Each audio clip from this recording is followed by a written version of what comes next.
Did you guess the sport? It was invented in 1925 on a cruise ship called the SS Finland on its way to the Panama Canal. And it's not shuffleboard and it's not Pinochle, but it is, Andrew Mill. Could you clarify what this sport was? Well, it's in fact contract bridge. Contract bridge. Now, hang on. I did say sport. Can we clarify, firstly, sport versus game? Contract bridge is a sport now. It wasn't. It was recognised as a sport along with chess for Olympic purposes some 10 or 15 years ago.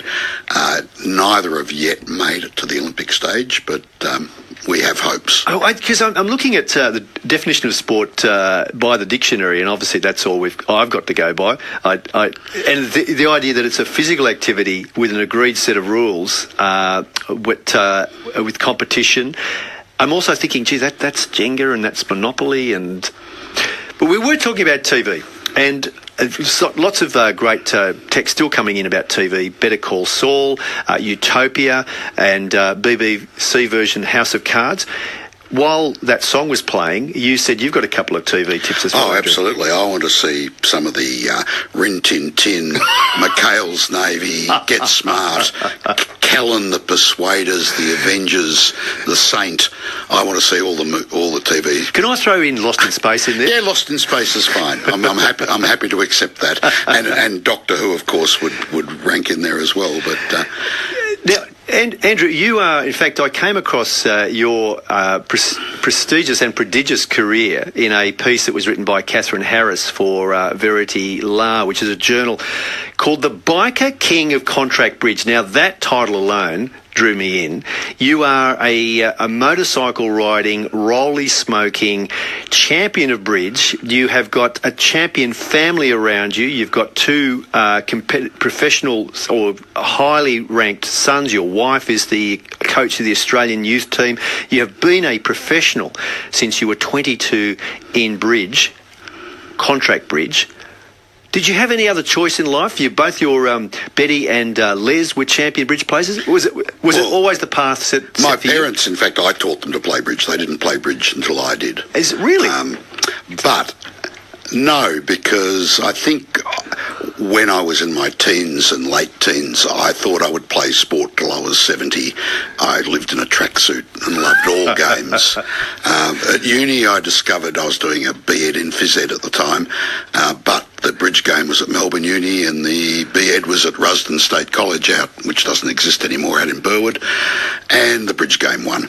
So I learnt bridge at uni, and it became pretty self-evident after a while that that's what I wanted to do with the rest of my life. So luckily I found a niche in there, and that's what I've done for the last 40-odd years. If you have a question about this most addictive, enigmatic game that is contract bridge or bridge in general, then here is your opportunity to ask the Jedi Master, the Zen, the guru of the cards, of the auction and the double and redouble. Give us a ring. Chat to Andrew. Put him on the spot. He not only is a champion player, he's a champion teacher and has been a professional teacher and player for the best part of 40 years. 1300 222 774, or text if you've got a question for Andrew on 0437 774 774. My question for you, Andrew, while I've got the monopoly, no pun intended, is you talk about in one of the, in fact, in this article by Catherine, was the secret to being a champion player is to lean into your discomfort. I found that phrase really interesting. Could you tell me a little bit about what you meant by that? Well, I think what I meant by it was normally if you're good at something, but you're a dilettante at it, you might be very talented, but it's a hobby. What you do is you go out and practice all the things you're good at. And you become better and better and better at the things you're good at. However, if you want to be elite in any activity, whether it be tennis or golf or bridge, you must spend almost no time on what you're good at, because that's okay already. You have to spend all the time on the bits that you're absolutely hopeless at. And that's not as fun. Not as much fun, because you're not good at them. It's hard work when you have to practice something you're no good at. And so the difference between a bridge player who becomes exceptionally good at one area of the game and what I would see as the other top bridge players around is that the top bridge players spend more time practicing what they're no good at than... What were your foibles as a younger player? Oh, goodness, too many to list. I had to overcome laziness as a main problem. But in bridge, I found lack of concentration to be an issue. I also found situations relatively easy to see, like chess players would, but that would in turn lead me into making mistakes which a quick check on the logic of the hand would dictate that I was doing something completely stupid. But because I saw the hand in a particular way, I'd go ahead, ignore something that told me that I was doing something wrong and just barrel on full steam ahead. So I had to learn to temper my instincts quite a lot. Everyone brings to bridge their own skill set. If you have a maths background, then you're a mathematical bridge player. If you've got an English background, you're very good at the dialogue and interpretation. You could come from a natural sciences background where you interpret opponents' gestures and things like that. And everyone approaches the game from a different perspective, and there's no right way to do it. So a mathematician will get beaten by any of the other players who have just a minor appreciation of maths. Are you a fine study of the human animal? Are you coming from the perspective of examining people? Well, in order to become a better bridge teacher and player, I think studying the human animal is hugely important. My reading used to be exclusively bridge books. I read almost no bridge books now. I'm just halfway through Stephen Fry's Mythos, but books like Homo Deus and there's a fantastic book on ability called Talent is Overrated. I don't know if you've read it. No, I haven't read it. Sensationally good book, which looks at groups of people throughout who have supposedly an innate talent like Tiger Woods or Mozart. And the premise of the author is that whilst innate talent may exist, there is no evidence of it.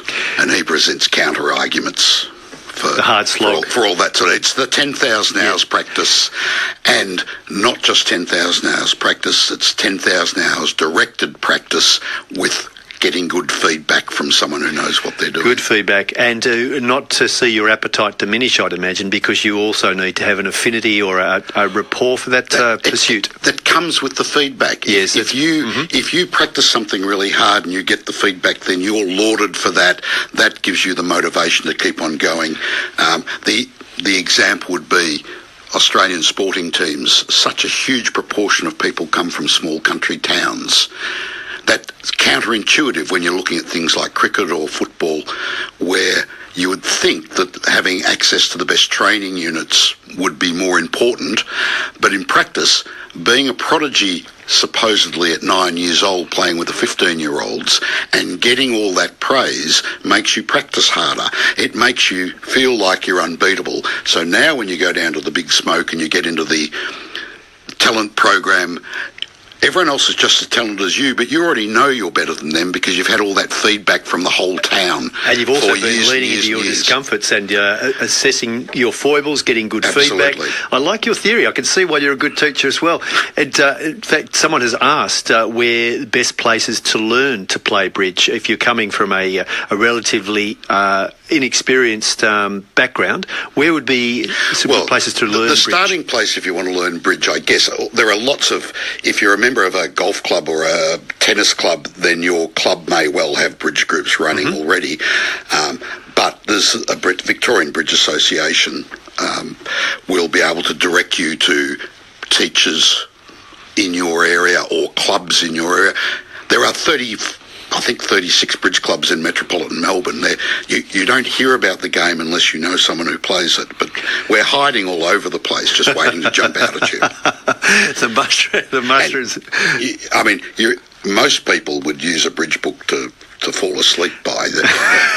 To actually want someone to come on and talk about bridge on the radio, I suggested to some friends this afternoon that you were practicing because your next guest was going to be someone from, some boring profession. Not at all. No, we've got lawyers coming in after you. Well, so that's right.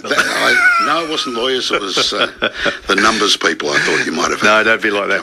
I'm going to ask you this, though. The idea that to be a fine bridge player, of course, it's all about your partner. This is not a solo game. It's a duo.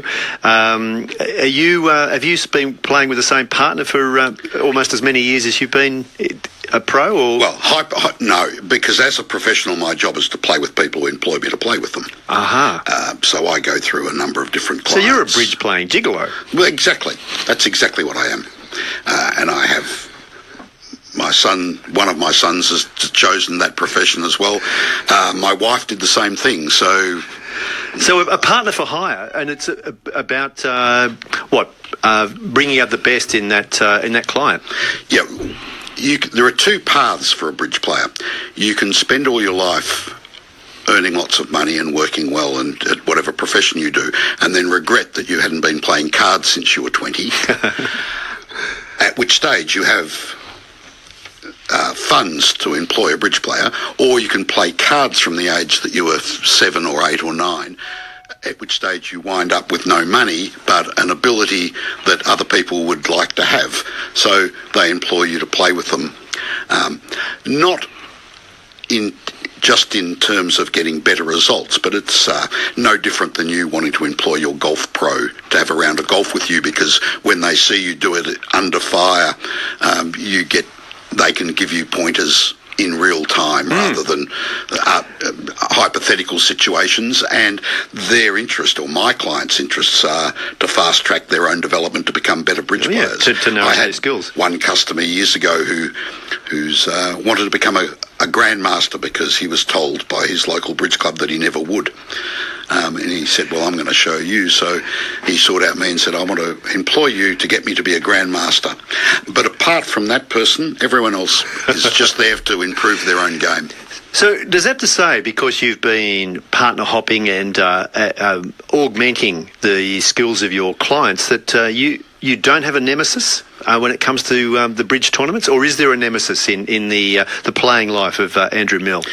No one nemesis. There are many people who you recognise as being very good players, and you know when you come up to meet them that they could give you a hiding just as easily as you might give them one. And when you're playing with a client against maybe two professionals playing against you, you know your hopes of winning are fairly slim, but not zero. So you're still going for that. And of course, if you do manage to beat them, you get the bragging rights. And when you lose to them, you get into the bar afterwards and say, well, of course you beat me, because you're both professionals, and so in fact it's a no-lose situation.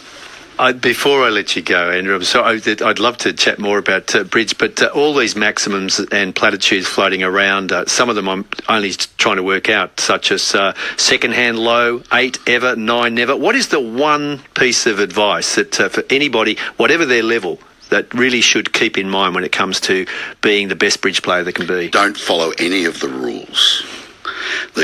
Most rules are designed to stop you thinking, and bridge is a game that rewards thinking.